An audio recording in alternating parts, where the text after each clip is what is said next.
I used to believe in certainty the way other men believe in God. For 20 years, I was absolutely sure of three things. Claire loved me, Ethan was a good kid, and our family was unbreakable. I built my entire world on that foundation, never questioning, never doubting. After all, why would I? I'd done everything right. 22 years ago, I met Claire at a housewarming party thrown by my college roommate. She was laughing at something in the kitchen, head thrown back, completely unself-conscious, when she tried to sing along to some terrible karaoke happening in the living room, butchering every note of Don't Stop Believin'. I knew I was in trouble. She caught me staring and shrugged, grinning. "I never claimed to be talented," she said with that infectious smile. We spent the rest of that night talking about everything and nothing. She wanted to travel the world. I wanted to build things that lasted. She dreamed of writing a novel. I was studying civil engineering. We were different enough to be interesting, similar enough to understand each other. When I drove her home at 2 a.m., she kissed me goodnight on her front porch, and I felt like I'd won the lottery. Our courtship was simple and perfect. Weekend hiking trips where we'd talk for hours about our futures. Quiet dinners at hole-in-the-wall restaurants where we'd share dessert and plan imaginary vacations I proposed on the same trail where we'd had our first real conversation about marriage, sunset painting the sky orange and gold. She said yes before I finished asking the question. Our wedding was intimate, 50 people in a small chapel, followed by dinner at the country club where Claire's parents were members. No drama, no family feuds, no expensive disasters, just two people promising to love each other forever, meaning every word. Our honeymoon was a week in a rented cabin in the mountains.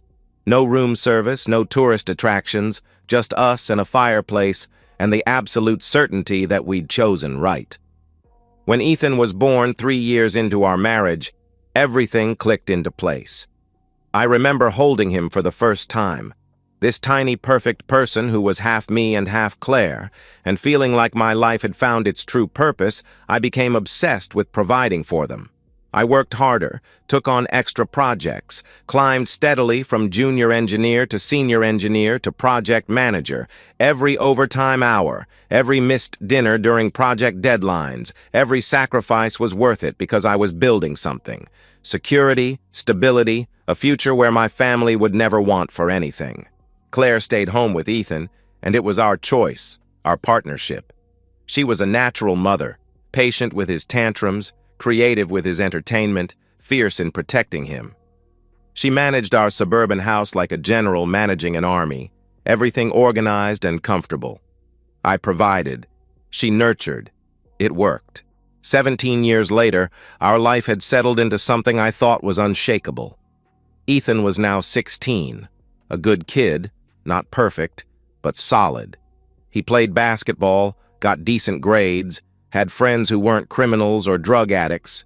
He respected us, helped around the house without being asked, talked to us about his life family dinners most nights, weekend yard work where he'd help me trim hedges and complain about homework. Claire's book club every Thursday, my poker nights twice a month with the same group of guys I'd known for a decade.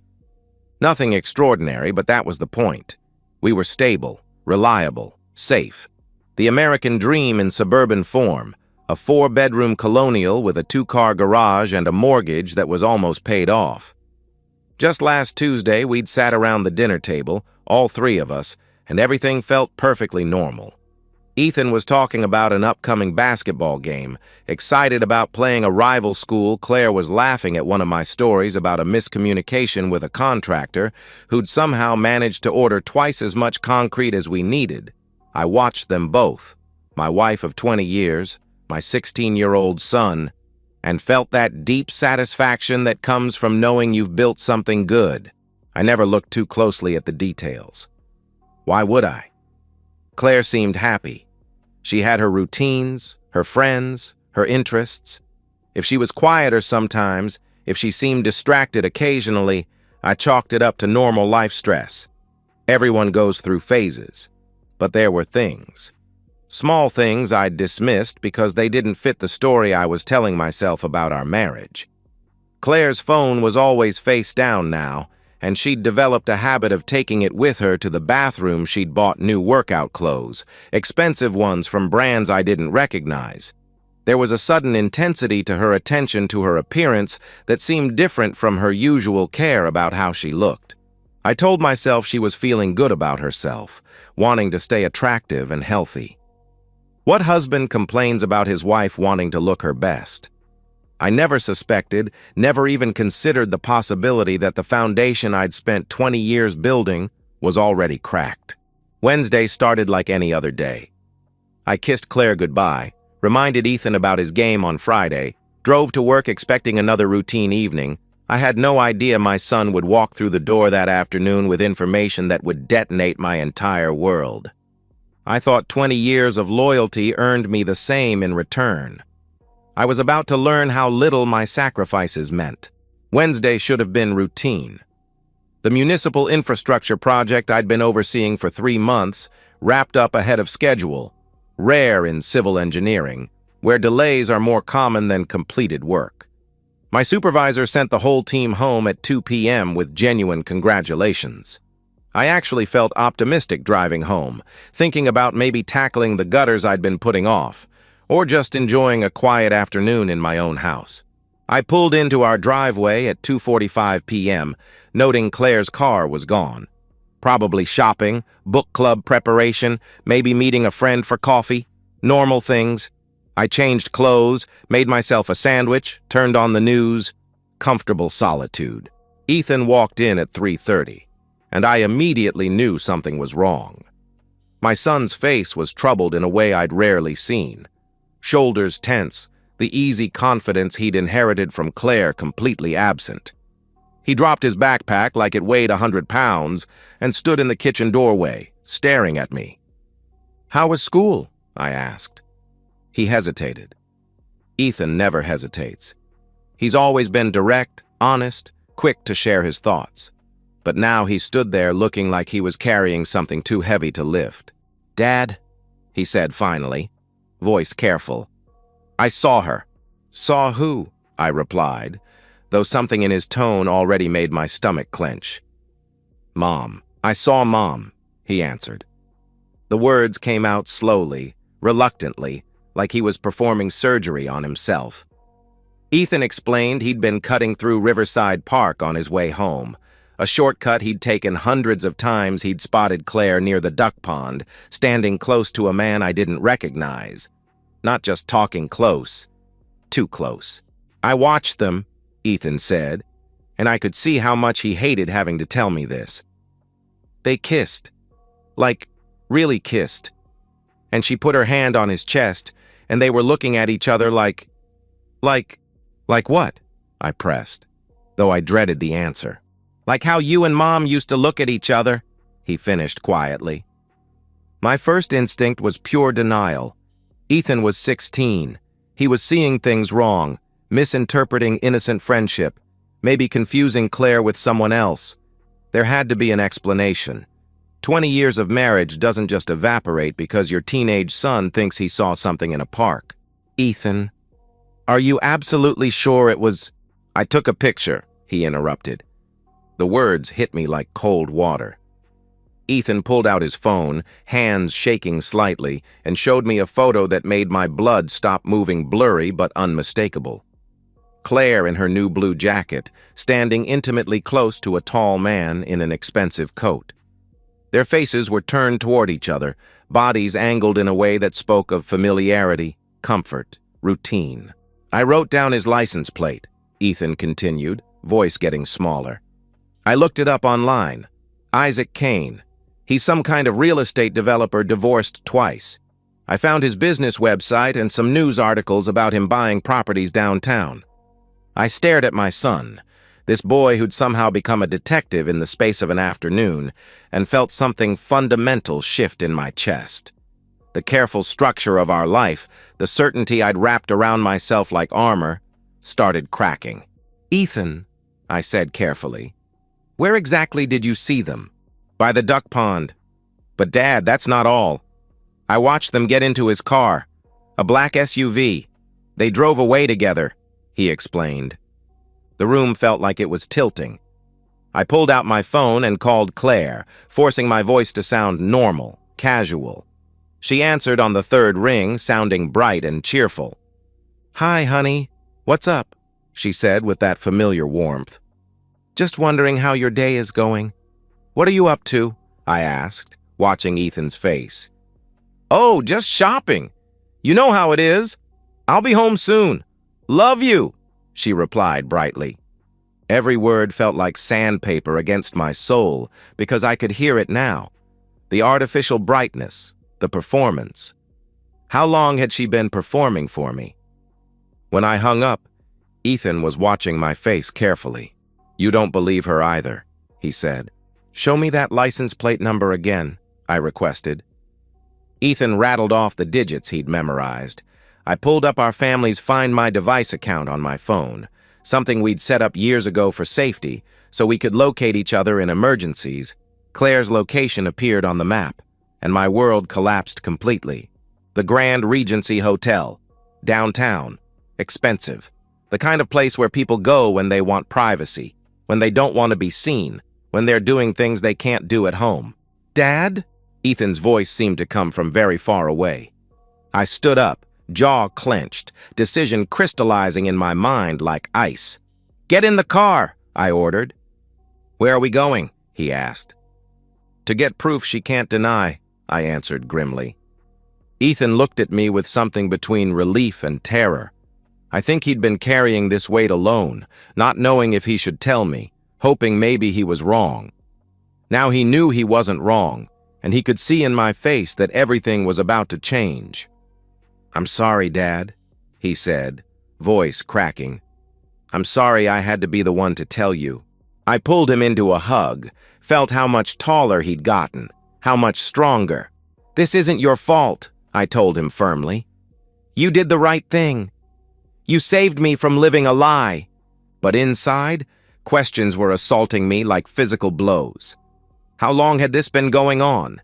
How had I missed it? What else had I missed? How many times had Claire come home from her shopping trips and kissed me with another man's taste still on her lips? My son had just handed me a grenade. Now I needed to decide where to throw it. I drove with singular focus, but my mind was churning through scenarios. Barging into that hotel room and screaming would accomplish nothing except giving Claire room to manipulate, minimize, make excuses. She'd cry, claim it was a mistake, promise it would never happen again. She'd make me the villain for not trusting her, for spying, for bringing our son into adult problems. I needed evidence so clear, so undeniable, that no judge, no therapist, no mutual friend could ever question what had happened. I needed to end this completely, with no wiggle room for her to claim innocence or victim status. "We need to stop somewhere first," I told Ethan. "Where?" he asked, confusion evident in his voice. "Flower shop," I replied. Ethan looked puzzled until I explained my thinking. Hotels don't give out room numbers to strangers, but they make exceptions for special deliveries. Flowers are the perfect cover, a thoughtful surprise for a guest. It was simple, brilliant in its obviousness, and completely legal. At Bob's Flowers, I bought an arrangement that cost more than most people spend on groceries. White roses and lilies, elegant and expensive looking, the kind of bouquet that suggests celebration or romance. The florist wrapped it beautifully, added a card that I left blank. "This is really smart, Dad," Ethan said with growing admiration as we drove toward downtown. I glanced at him and saw something in his face that bothered me. Excitement, anticipation. He looked like a kid about to watch an action movie, not a son about to witness his family explode. But I pushed the thought away. Ethan was just processing this differently than I was. He was hurt and angry, too. He wanted justice. The Grand Regency was exactly what I'd expected. Understated luxury, the kind of place where wealthy people conduct business they can't do in offices. Marble lobby, soft lighting, staff trained to see nothing and remember less. I approached the front desk with the bouquet, smile charming, voice smooth. "I have a delivery for Isaac Kane. Could you tell me his room number?" "It's a surprise celebration," I said confidently. The receptionist, a young woman named Lisa according to her name tag, hesitated. "I'm sorry, sir, but we can't give out guest room numbers policy," she replied apologetically. I pivoted smoothly. "I understand completely. Would it be possible for you to escort us up? I'd hate for him to miss this surprise, and I want to make sure it's appropriate," I suggested. Lisa considered this, then consulted with her manager, a tired-looking man in an expensive suit who emerged from an office behind the desk. After a brief conversation, he nodded approval. "Room 412, Lisa announced. "I can take you up." In the elevator, I handed my phone to Lisa. "Would you mind recording this? It's such a special moment and I want to capture his reaction," I requested with manufactured enthusiasm. She agreed, charmed by what she thought was a thoughtful gesture. I knew exactly what I was doing, creating a witness, a third party who could testify that what was about to happen wasn't staged or edited. Lisa would be my proof that everything was real and spontaneous. The elevator climbed slowly. 4th floor, down a carpeted hallway to room 412. I could hear my heartbeat in my ears. Beside me, Ethan was breathing hard, hands clenched into fists. I knocked on the door, firm, confident. 3 knocks, footsteps inside, a pause, then the sound of the security chain being undone. The door opened. Claire stood there in a white hotel robe, hair disheveled, face flushed from recent activity, skin glowing in a way I recognized from 20 years of marriage. Her expression cycled through confusion, recognition, and pure terror in less than 3 seconds. "Thomas? Ethan? What are you doing here?" she stammered. I didn't answer. I pushed past her into the room, Ethan right behind me. Lisa followed, still recording, confused but committed to her role in what she thought was a romantic surprise. Isaac Kane sat on the bed, shirtless, expensive watch still on his wrist, looking annoyed at the interruption. He was younger than me, better looking in a polished way that suggested personal trainers and expensive grooming. The kind of man who wore cologne that cost more than my monthly car payment. "Who the hell are you?" he demanded, standing up aggressively. I dropped the flowers. White roses scattered across expensive carpet. I crossed the room in 3 strides and grabbed Isaac by the arm before he could react. "Wait, man, what's going on?" He started to protest. My fist connected with his jaw. The crack echoed through the room like breaking wood. Isaac crashed into the wall, eyes wide with shock, blood already starting from his split lip. What happened next wasn't brawling. It was execution. Every strike was deliberate, controlled, purposeful. I grabbed him by the shoulders and slammed him back against the wall, punched him in the stomach. When he doubled over, I brought my knee up into his ribs. Ethan, without being asked, grabbed Isaac when he tried to slip away, held him in place while I worked. My son's face was blank, focused, like he was helping me fix a broken appliance instead of beating a man unconscious. I kicked Isaac in the stomach, then the ribs, then again. He curled into himself, whimpering, and I felt nothing but cold satisfaction. This man had touched my wife, had been inside my wife, had laughed at my ignorance while he destroyed my marriage. "Stop! Thomas, stop!" Claire screamed, trying to pull me away, but I shrugged her off like she was weightless. She might as well have been a stranger. I looked down at Isaac, face bloodied, lips split, clutching his ribs, making small, wounded animal noises. He was pathetic, weak, a man who could only steal other men's wives, never build anything of his own. "If you ever come near my wife again," I said, voice ice cold, "I'll finish the job." Isaac nodded frantically, unable to speak through his pain and terror. I turned to Lisa, who had stood frozen in the doorway through the entire beating, phone still recording, eyes wide with shock. She hadn't stopped filming. She hadn't run. She'd witnessed something raw and terrible and captured every second. "Thank you for the video," I said calmly, taking my phone back. "I really appreciate your help." She nodded, completely speechless. I walked past Claire without looking at her. Ethan followed silently.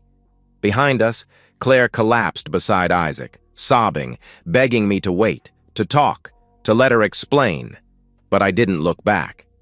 There was nothing to explain, nothing to discuss, nothing left to save. In the car, Ethan sat silent, staring at his hands. I glanced at him and saw something I didn't want to acknowledge. A tremor, pallor, the shock of what we'd just done together. But I pushed it aside. We'd done what was necessary. Justice had been served. I had the evidence. I had the rage. Now I needed to make sure she lost everything. I drove straight from the Grand Regency to Margaret Sinclair's law office. Margaret was my attorney, sharp, ruthless, the kind of divorce lawyer who treated family court like warfare I had called ahead. She was waiting. "Show me what you have," Margaret said without preamble as Ethan and I settled into the leather chairs across from her desk. I played the video. Margaret watched Claire answer the door in the robe, Isaac on the bed, the confrontation, the violence. When it ended, she leaned back with an expression of predatory satisfaction. "This is more than enough," she declared. "Clear adultery with video documentation and a third-party witness. You'll keep the house, the savings, your pension. She'll get nothing." "How fast can we move?" I asked. "I can have papers filed tomorrow morning. She'll be served within 48 hours, Margaret replied efficiently. "Given this evidence and the fact that your wife has no independent income, has no proof of financial contribution to marital assets, and will be the clearly at-fault party, your position is unassailable. No alimony, no division of assets, nothing." "What about Ethan?" Margaret asked, turning to my son. "You're 16, old enough to choose your living arrangement." "I stay with Dad," Ethan stated firmly. Margaret nodded approvingly and began drafting preliminary paperwork while we waited. I signed initial documents that would set Claire's world ablaze. Margaret handled everything with surgical precision, explaining each form, each filing, each strategic move. "I estimate 60 days to finalization given the evidence," she concluded. Ethan and I left the office and went home. I ordered pizza, and we settled on the couch in our living room, the house I'd paid for with 20 years of work. While we waited for the food, I changed all the locks. Ethan helped, working quietly and efficiently. We ate pizza and watched basketball highlights in companionable silence, two men preparing for siege. At 9:15 p.m., Claire's car pulled into the driveway. Ethan and I heard her get out, heard her heels clicking on the walkway, heard her approach the front door like she still lived there, like she still belonged. She tried her key. It didn't work. She tried again, rattling the handle. Nothing. Then came the pounding, desperate, angry, demanding. "Thomas! Ethan! Open this door right now! I live here! You can't lock me out! I'm still your wife!" she shouted. Ethan walked to the door and spoke through it, voice cold and too adult. "You destroyed your marriage, Mom! We don't want you here!" "Ethan, please, I made a mistake. I'm sorry. Please let me in. We can talk about this," she pleaded desperately. "You made a choice," Ethan replied coldly. "Now live with it." I joined him at the door, keeping my voice calm and final. "Divorce papers will be served tomorrow morning, Claire. Don't contest them. It'll be faster and easier for everyone." "Thomas, I have nowhere to go. Please, I love you. I love both of you. It was just one time," she cried. Even now, even caught with overwhelming evidence, she was lying. "Not our problem," I responded, turning up the television volume. Claire sobbed on the porch. She pounded again, begged, screamed that she had rights, that this was her house too, that we couldn't just throw her out like garbage. She cycled through every emotion, rage, bargaining, desperation, self-pity. She called me controlling, abusive, cruel. She called Ethan ungrateful, manipulated, turned against his own mother. She promised to end things with Isaac, swore it had been temporary insanity, claimed she'd been depressed and confused. All lies, all manipulation, all irrelevant. For 2 hours, Ethan and I sat on our couch watching basketball highlights. We didn't move, didn't respond. didn't acknowledge the woman crying outside like she was a stranger having a breakdown in a public place. Finally, the crying stopped. We heard her car start. Headlights swept across our front windows as she backed out of the driveway and drove away. I felt victorious. I'd taken the first steps to erase her from my life. But when I looked at Ethan, I saw something unsettling. His expression was cold, almost empty. The boy who used to laugh at terrible jokes now looked like someone who'd learned to shut something off inside himself. "You okay, bud?" I asked cautiously. "Yeah," he replied, but his voice was flat. "We're good. We're going to be fine." I told myself he was right. We were good. We were going to be fine. I thought revenge would fix everything. I didn't realize I was breaking something else. 60 days passed. The divorce was finalized exactly as Margaret had predicted. The video evidence was so overwhelming that Claire's court-appointed attorney advised her not to contest anything. She signed the papers. She got nothing. No house, no savings, no alimony, no claim to my pension. 20 years of marriage dissolved with her left financially destitute. Ethan formally chose to live with me. The court didn't even require a hearing.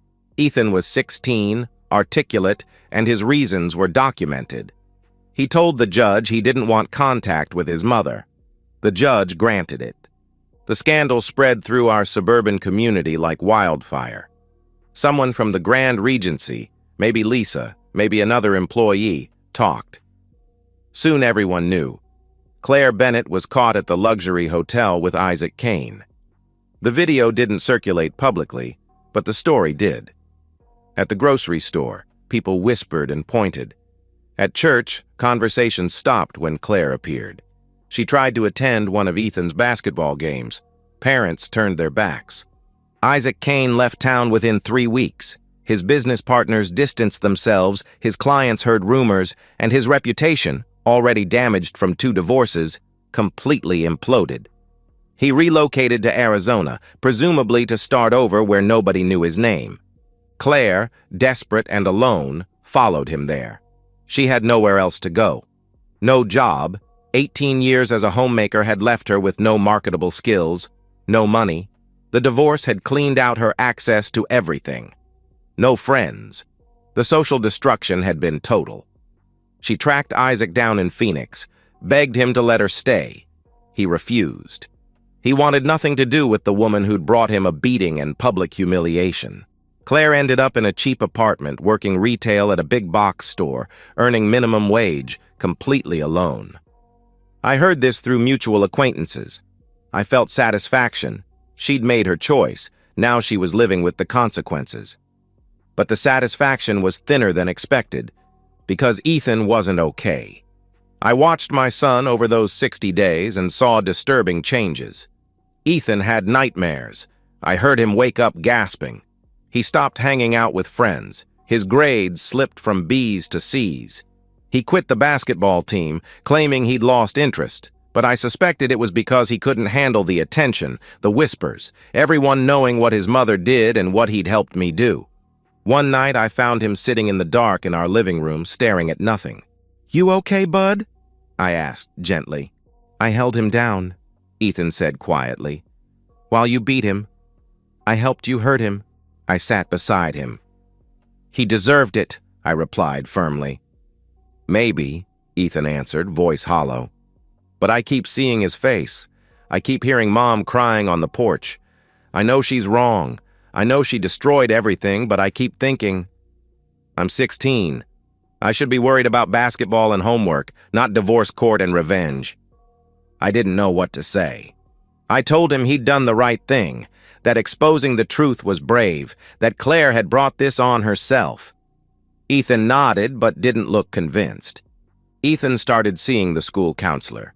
I didn't learn about it until the counselor called me. Ethan had self-referred, expressing difficulty processing what he called family trauma. The counselor recommended a therapist. I agreed, but felt a gnawing unease. Dr. Evelyn Hernandez's assessment, shared carefully with me, included phrases that hit like punches. Premature exposure to adult betrayal, complicated role reversal, potential moral injury from participating in retaliatory violence. I realized, slowly and horribly, that in my justified rage, I had weaponized my son. I'd made Ethan the discoverer, the investigator, the witness, the accomplice. I'd made a 16-year-old boy help me beat a man unconscious and then stand at our door telling his crying mother she deserved to be homeless. I'd gotten my revenge. Claire had lost everything. Isaac had fled. But Ethan, loyal, good, brave Ethan, had paid a price I'd never intended. The son who'd saved me was now struggling with nightmares and guilt and questions about right and wrong that shouldn't burden someone so young. The experience will likely stay with him his entire life, Dr. Hernandez explained during our consultation. Not as debilitating trauma, but as a defining moment that shaped his understanding of loyalty, betrayal, and justice. Ethan had learned at 16 that love could turn to hate instantly, that revenge felt good but cost more than expected, that protecting someone you cared about sometimes meant participating in darkness. I'd destroyed my wife, I'd protected my son, but I'd never asked if those two things were compatible.